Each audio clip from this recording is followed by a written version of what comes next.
Okay, the next type is to remove extra symbols or characters. Okay, so when you have data, sometimes it contains words that are not meaningful. Okay, and you might want to remove them. Okay, for example, if you capture data from the internet website or web page, you will have HTML text which doesn't bring any meaning. Okay, so you want to remove them.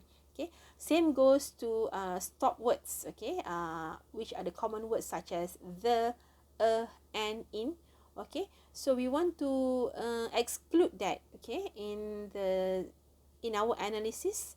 Okay, so in order to do that, okay, with the Microsoft Excel, you just use the find and replace button and make changes, okay, by deleting them.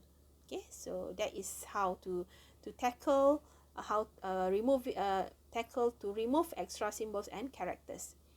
And the fourth one is tokenization or coding. Okay, this is quite popular in most data cleansing process. So the tokenization is a process of turning a meaningful piece of data such as an account number into a random string of characters called a token that has no meaningful value if we breach them. Okay, so tokens serve as reference to the original data but cannot be used to guess those values. Okay, okay, for example, maybe in your data sets that you gather from secondary source, okay, it has values of numbers from 1 to 9. Okay, so ATM here means atmosphere, okay, atmospheric, okay, or atmospheric condition. Okay, so when we go through the data dictionary, so it defined that ATM means atmospheric condition. Okay, so in order for us to make sense of these numbers, okay, so we can turn the numbers into meaningful data. Okay, so we can code them. Okay, so for every ATM of value 1, so it means a normal atmospheric condition. Okay, so if it's a strong wind, so the code is 6. Okay, so we can change, okay, all values with number 6 as strong wind. Okay, um, okay, same goes to other types of atmospheric condition. Okay, and this is also another examples. Okay, for example, we have designated individual countries. Okay, so South Africa, we have Europe, Spain, Finland, and so on. So if you want to create charts, okay, you want to tabulate charts of, for example, the charts for export materials from countries around the world. Okay, so we might not want to have like individual chart or individual bar to represent Belgium, Switzerland, Czechoslovakia, Finland, Netherlands, Portugal, and so on. Okay, so instead we can group them together. Okay, all these countries belongs to Europe continent. Okay, so then we will have 1, 2, 3, 4, 5, 6, 7. Okay, chart, okay, to bar chart to represent this individual world continent. So which is more meaningful rather than having, okay, graph with, okay, all these small countries, I mean all these individual countries. Okay, so we might group them together, we code them together, I mean according to their continent. So this is one example, okay, that you can use or do in your analysis. Okay, so how to do this? Okay, you can perform this, you can use some Excel function, okay, to group them together. Okay, so you will learn this in your Microsoft Excel. Okay, next is part of speech tagging. Okay, so in corpus linguistics, okay, part of speech tagging, also known as POS tagging or POS tagging or post, they are also called or also known as grammatical tagging. Okay, so it is the process of marking up a word in a context, okay, or corpus. as corresponding to a particular part of speech based on both its definition and its context. Okay, so tagging is popular for known words, okay, that use special command, okay, or computer program.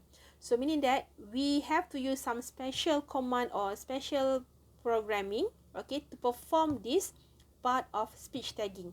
Okay, because if you have like just 20 records of data, you can do that manually to tag, okay, that message. Okay, but if imagine you have millions records of data, you will not be able to do that. So we have to create some, okay, function or command, okay, to help us, okay, to tag, okay, the data into the different tagging. Okay, so the programming, okay, or the function, okay, is the way to automate, okay, to automate the process of speech tagging. Okay, for example, okay, we are talking about social media data. Okay, so maybe one of the user, okay, says that okay, when we ask them to rate, okay, or to give feedback, okay, of the service that an organization, okay, provide. So maybe one customer would say my experience so far has been fantastic.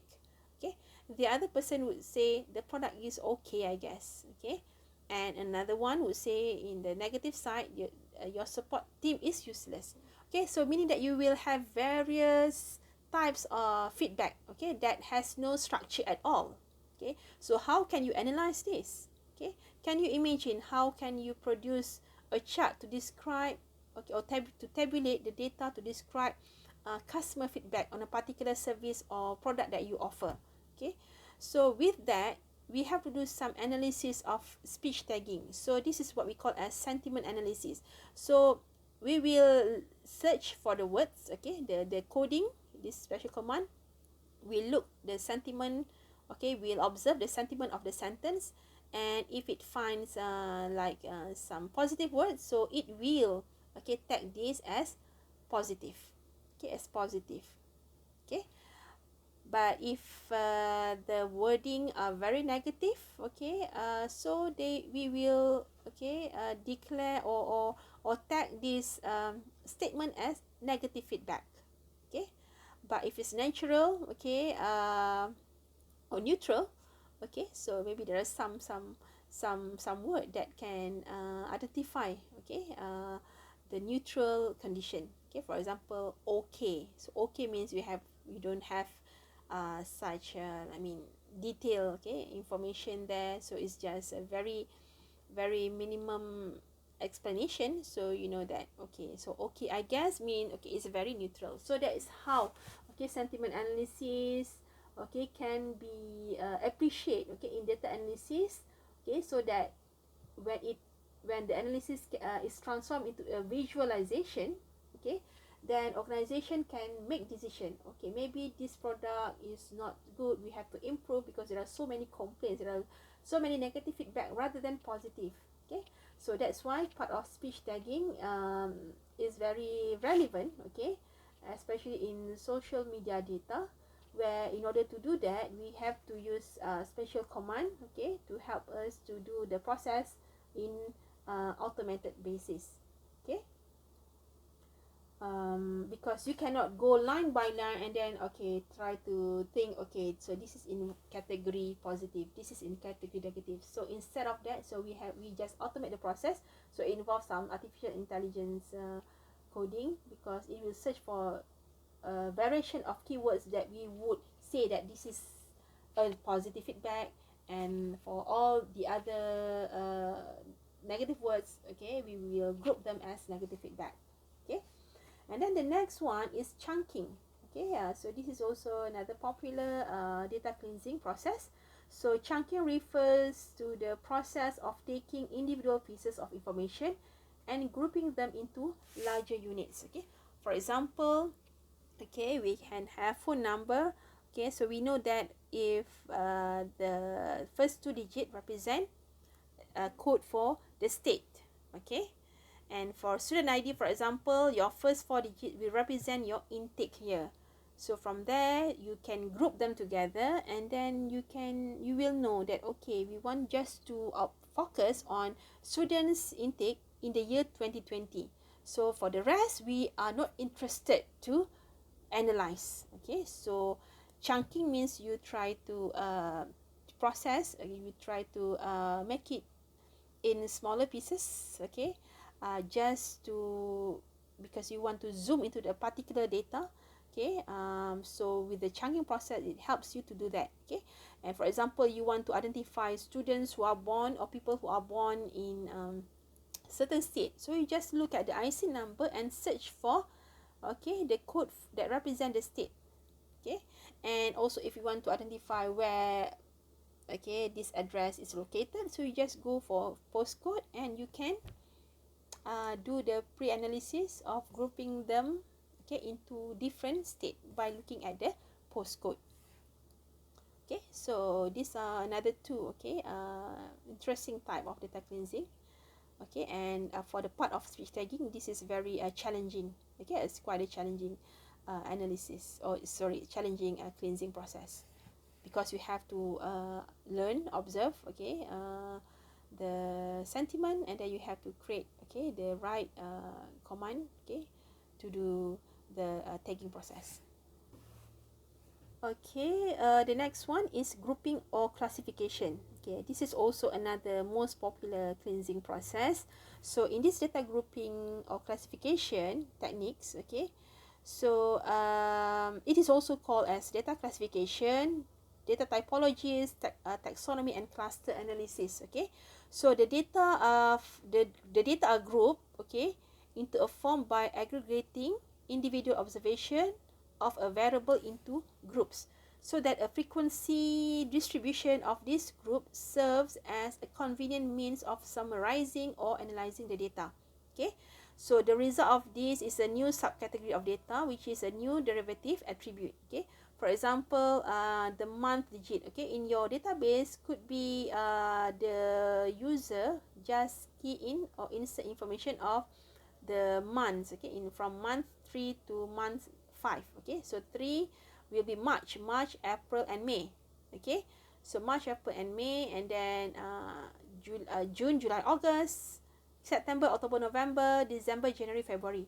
So if you want to look or to group the month in digit range into the seasons of that particular country, so we can create the classification.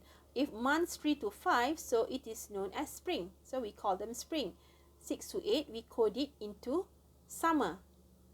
Okay, from month 9 to 11 is fall, and 12 to 2 is winter. Okay, same goes to a scale. Okay, for example, scale from 0 to 2, so we would say that the rating is very poor. Okay, as compared to 8 to 10, that is excellent. The next one is negation handling. So negation handling is an automatic way of determining the scope of negation and inverting the polarities of opinionated words that are actually affected by a negation. Okay, so this is quite this also involves some analysis or to understand the data, and it has to be done using some a computer program, okay, special coding, okay, in order for us to analyze or to determine, okay, what does that sentence, a particular sentence actually means. Okay, this also very true or very or is being used for data from social media that is very unstructured. Okay, for example, the sentence, okay, of I love Mexican food. Okay, so how do you rate that? Okay, or if another user said that I do not hate Mexican food. Okay, so if you just look at the word hate, so we might, if we search for these negative words, okay, we might say that okay, this is not a positive feedback. But then it doesn't mean so, because it has that not, the not word there. Okay, so so for this kind of analysis, okay, we have to apply some formula, okay, to measure, okay, the score for that particular sentiment. Okay, so the word not hate is synonyms of love, okay, but the sentiment score of hate is 0.75 and love is 0.5, which is not equal. So so this is very abstract, okay, very abstract, and that's why we always say that for data from social media that has no certain structure and format, is very difficult, okay, for us to judge and for us to analyze. So we have to apply some calculation and also some programming, okay, to do the analysis, okay. Imagine that we have data in very large scale, okay, in millions of records of data.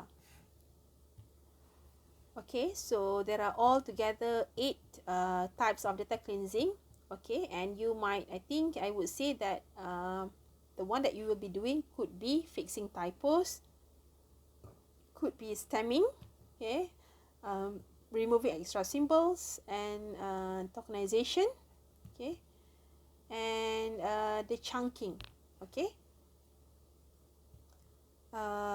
Also grouping classification, okay. For distinction handling and part of speech tagging is quite high level for you at diploma level, so it depends, okay. We will see how it goes, okay, when you work for your project, okay. Okay, now the last slide for this subtopic on data acquisition and preparation is what are other types of data preparation, okay. So so we have data, okay, joining data from multiple tables, okay, so that is also considered as okay data that is considered as the most common, okay, data preparation. And then we can also, okay, joining mean that you have two different table and you join them together, okay. Append means you combine, okay, you append the table, okay, you maybe you select certain field from table A and from table B, and then you combine them into table C, okay. And then you have to sort your data, okay. This is very common, okay. This will make will make the data becomes more meaningful and easier for us to analyze, okay. So you sort the data, and then you might also filter the data. So filter data is one of the function in Microsoft Excel where you can filter, for example, if you have data of transaction in 1 year from month January until December, so you might want to filter just to see data in month of October, so you can filter that data in month October. Okay, and then we can create calculated columns, and this is what we call as derivative attribute, okay. So so you do some manipulation, okay, from different columns, and you will create new columns, okay. And then another feature in Microsoft Excel that you will learn, okay, in your lab is pivot data, okay. So pivot data is one way of to help you to summarize the data in a more extensible table, okay. So you will create pivot table, okay, where pivot table again is a table of statistics that summarize the data of a more extensive table. So it allows you to extract the significance from a large and detailed data set, okay. So so it helps you to understand your data better, and then you will helps you to build your chart, okay, or visualization in more easier, okay, because you have you can see the data from different dimension, okay. So pivot data, okay, or you will learn pivot table, okay, in your lab session. So these are other types of common data preparation. So I hope that you understand, okay, all the processes within data preparation, okay. Go back and check about, do you understand data transformation, okay, what are data cleansing, and what is data preparation all about.